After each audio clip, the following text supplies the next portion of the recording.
The Raven by Edgar Allan Poe. Once upon a midnight dreary, while I pondered, weak and weary, over many a quaint and curious volume of forgotten lore, while I nodded, nearly napping, suddenly there came a tapping, as if someone gently rapping at my chamber door. "'Tis some visitor," I muttered, tapping at my chamber door. Only this, and nothing more. Ah, distinctly I remember, it was in the bleak December, and each separate dying ember wrought its ghost upon the floor. Eagerly I wished the morrow, vainly I had sought to borrow from my books surcease of sorrow, sorrow for the lost Lenore, for the rare and radiant maiden whom the angels named Lenore, nameless here for evermore. And the silken, sad, uncertain rustling of each purple curtain thrilled me, filled me with fantastic terrors never felt before, so that now, to still the beating of my heart, I stood repeating, "'Tis some visitor entreating entrance at my chamber door, some late visitor entreating entrance at my chamber door. This it is, and nothing more." Presently my soul grew stronger, hesitating then no longer. "Sir," said I, "or madam, truly your forgiveness I implore. But the fact is I was napping, and so gently you came rapping, and so faintly you came tapping at my chamber door, that I scarce was sure I heard you." Here I opened wide the door. Darkness there, and nothing more. Deep into that darkness peering, long I stood there, wondering, fearing, doubting, dreaming dreams no mortal ever dared to dream before. But the silence was unbroken, and the stillness gave no token, and the only word there spoken was the whispered word, "Lenore?" This I whispered, and an echo murmured back the word, "Lenore?" Merely this, and nothing more. Back into the chamber turning, all my soul within me burning, soon again I heard it tapping, somewhat louder than before. "Surely," said I, "surely that is something at my window lattice. Let me see then what thereat is, and this mystery explore. Let my heart be still a moment, and this mystery explore. 'Tis the wind, and nothing more." Open here I flung the shutter, when, with many a flirt and flutter, in there stepped a stately raven of the saintly days of yore. Not the least obeisance made he, not a minute stopped or stayed he, but with mien of lord or lady perched above my chamber door. Perched above a bust of Pallas, just above my chamber door, perched and sat, and nothing more. Then this ebony bird beguiling my sad fancy into smiling, by the grave and stern decorum of the countenance it wore. "Though thy crest be shorn and shaven, thou," I said, "art sure no craven, ghastly grim and ancient raven wandering from the nightly shore. Tell me what thy lordly name is on the night's Plutonian shore." Quoth the raven, "Nevermore." Much I marvelled this ungainly fowl to hear discourse so plainly, though its answer little meaning, little relevancy bore. For we cannot help agreeing that no living human being ever yet was blessed with seeing bird above his chamber door, bird or beast upon the sculptured bust above his chamber door, with such a name as Nevermore. But the raven sitting lonely on that placid bust spoke only that one word, as if his soul in that one word he did outpour.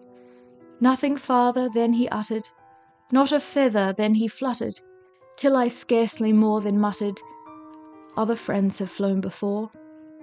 On the morrow he will leave me, as my hopes have flown before." Then the bird said, "Nevermore."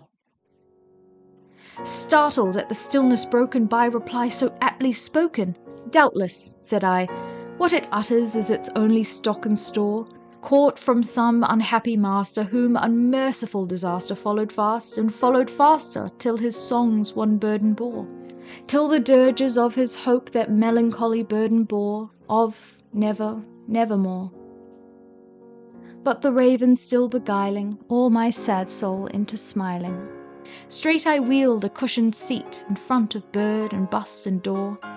Then upon the velvet sinking, I betook myself to linking fancy unto fancy, thinking what this ominous bird of yore, what this grim, ungainly, ghastly, gaunt and ominous bird of yore meant in croaking nevermore.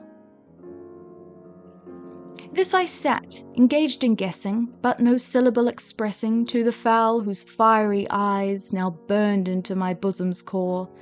This and more I sat divining, with my head at ease reclining, on the cushion's velvet lining, that the lamplight gloated o'er, but whose velvet violet lining with the lamplight gloating o'er, she shall press, evermore.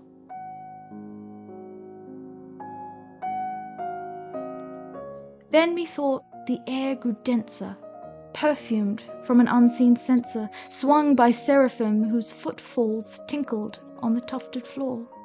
Wretch, I cried, thy God hath lent thee, by these angels he hath sent thee, respite and nepenthe from thy memories of Lenore. Quaff, oh quaff this kind nepenthe, and forget this lost Lenore. Quoth the raven, nevermore.